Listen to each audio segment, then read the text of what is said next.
It's a big weekend of football on 7, and it's especially a big day today coming up.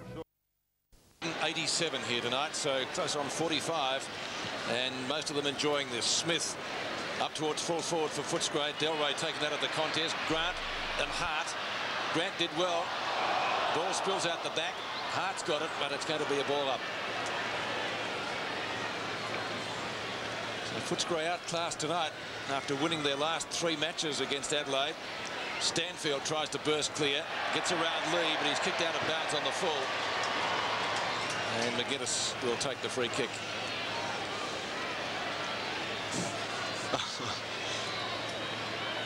I hope it's a female holding it up. Kick to the outer side. Galaxy. Glenn Coleman. Spent a lot of the night on the bench. Reynolds. Probably when we see the stats at the end of the match, there won't be too much different, but in terms of use of the ball, Adelaide has done so much better. That's a good mark. One of Footscray's bright lights. Chris Grant tonight has kicked 1 goal, 2.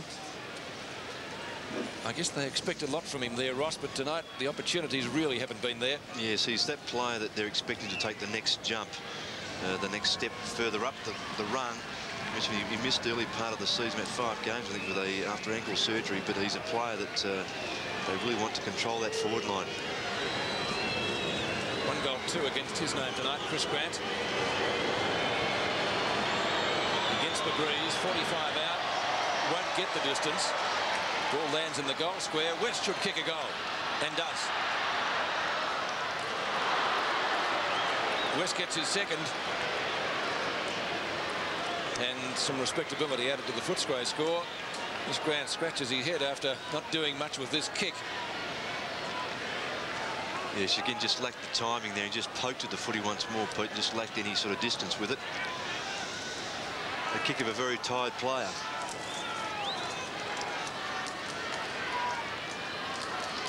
So the margin is 39 points. The official attendance tonight, 44,987. So another bumper crowd. Pittman opposed to wide. In fact, it's hooked down by McDermott. Hunter boots it out wide. And the mark almost held by Rasciuto. Burrowing in there, Liberatore. Socked forward off the ground by, I think it was Smith. Hart eventually. Rasciuto. McGuinness across half back.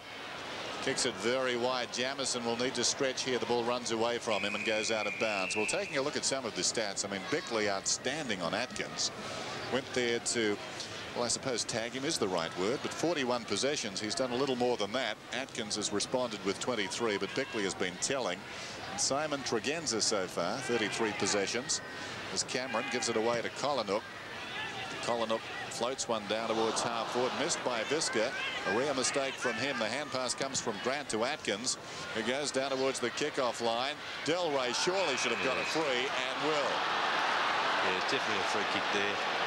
Held and interfered with, I'd suggest. Just going back to Simon Tregenza, talking about the possessions he's had, of course, Footscray would see a certain irony there because they drafted Tregenza back in '87. He stayed in Adelaide. Yeah, so there's 3 free kicks there, holding on in the back, over the shoulder, and a slam dunk. And generally untidy. So Delray kicking at his second. Puts it through. The 8th on the board for Footscray. Got 2 goals, 4. Scott West has got 2 goals. They're the leading goal kickers for Footscray. And we were talking about statistics before, and I think we might have left out Nigel Smart. 17 and 6, and a very polished display from him when he does get the ball. He always looks good. Lovely balance. Plus he's 10 marks, Pete, which means he's been a target for some of the kick 2 coming off half back. So finally back to the centre. Pittman, who, as we said, is fresh, spending a bit of time on the bench. Reynolds back to half forward. Crows again at the fall of the ball. West, but he was the only Footscray player there. Bickley to Lee. Well, Lee, an unsung hero across half back. And here's Smart. Perfect balance. Lovely left footer. Not the opportunity there, though, as Hunter knocks the ball clear, nearly over the boundary line. Oh. Darcy stood his ground well as Rowe came at him. And Darcy gives him a bit of a glare.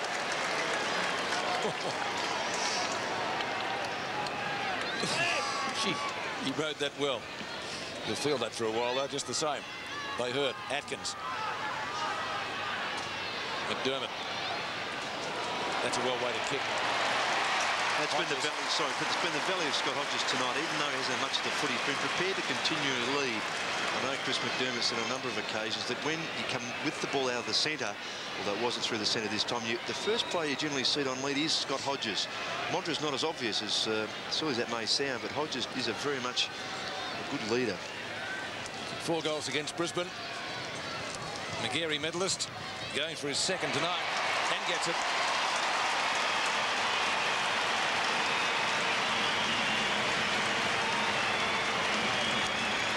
(14-17), 1:01 in the last minute of the game now.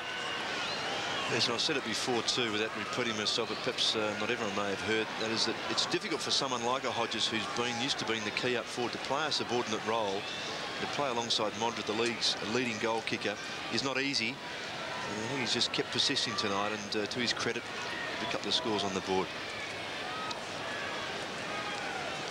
So putting the final touches to this one. Adelaide simply too good tonight. Wine goes up and gets it down. Smith couldn't control it. Visca, the hand pass to Rashudo. Swings it out wide. Back goes Rowe, and close attendance Hunter. The ball spills towards the boundary line, and Hunter gives it some added impetus and sockers it across. Now he's going to get a free kick. So Hunter, left half back. And now 50 metres, is it? No, umpire just telling Rowe what the free kick was for. So Hunter kicks it around the outer side. Maynard from behind gets a fist on it. Atkins, quick hand, sold Liberatore though into trouble. Now McGuinness to Jarman, back to McGuinness. He runs it down towards half foot, pinpoints the ball beautifully, and Mondra comes on the lead. Takes the chest mark about 40 metres from goal. He'll be kicking at his 7th and the 15th for the Crows. There's the siren, so in fact Mondra will kick after this game is over. Goal number 7. Looking to finish with 7 of 15. Looks pretty good. He increases his lead on the goal kicking table. And the Adelaide Crows, a team with a lot of improvement in them, I think, have won this one in emphatic style. 15-17 to 8-14. Footscray missed some easy goals early, and they really have paid the penalty. After that, a blistering second term from the Crows set up victory.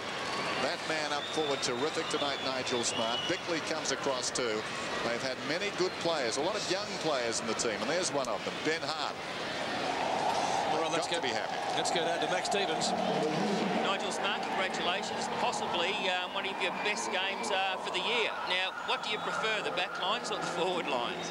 Well, the forward lines, you don't have to worry about an opponent to some extent, but it was good just to win tonight, and a bit of a change for me playing the forward lines, and I enjoyed it. Do you enjoy it though more so? I think if you kick a couple of goals, yeah, it's a little bit different than full-back or centre-half-back.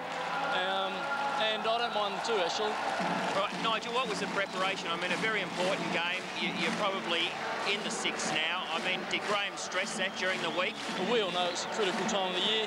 If we lose today, then we drop down to 9th or 10th, and it might be our season over. So we're going to win from here on in, and hopefully it'll be a good year for us. Well, last year you finished off brilliantly the second half of Adelaide's season. I suppose you'll be looking for a similar sort of thing this year. We've got a good run home. If you look at the games we've got coming up, a lot of them are played here, so we might have a good run home again this year. Okay, the state game last week, I mean, that was great for South Australian football. Getting back to the swing of the Crows, was that difficult at all? To an extent, you got that hype surrounding the state game, but tonight's topped it off, and I'm just happy. Looking at the forward setup, I mean, Tony Mondra kicked 7 tonight, and then you've got Scott Hodges playing out of the pocket. That's starting to work. The formula's starting to come together. I think it's taken a bit of time for the two of them to work it out down there, but there are goals for both of them to have, and it's good to see both of them playing well. Okay, thanks for your time, and well done tonight, Nigel. Thank you. Go on you, Max. Nigel Smart, one of the top performers for Adelaide tonight. He finished up with 10 marks, 18 kicks and 6 hand passes.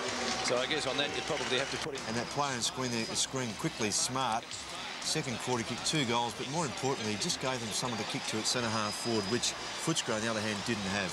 Also early in the game, I mentioned in the commentary that Liberatore was down and so too was Atkins. Is it a truism that if those players really don't fire, Footscray don't have too much midfield? Oh, correct. And if you've got Leon Cameron just out of the game a little bit. Cameron, I think, finished up with something like 25 or 26 possessions, but they were nothing really in terms of giving their sides something to create from. They were just little chip kicks under pressure, whereas the Crows side had players like Tregenza, Bickley, just giving them some quality stuff through the midfield. And Modra, of course, a target, complemented a little bit by Hodges, and then also Smart. Just a good effort by the Crows. Well, Smart, it's a luxury, is it, having him on the forward line? Well, if you can have Maynard hold up at centre-half back, which he did through the majority of the game, because Footscray didn't have their regular centre-half forward there, a Coleman on the bench, Grant alternated between full forward and centre-half forward and a flank. Be responsible for a mad month of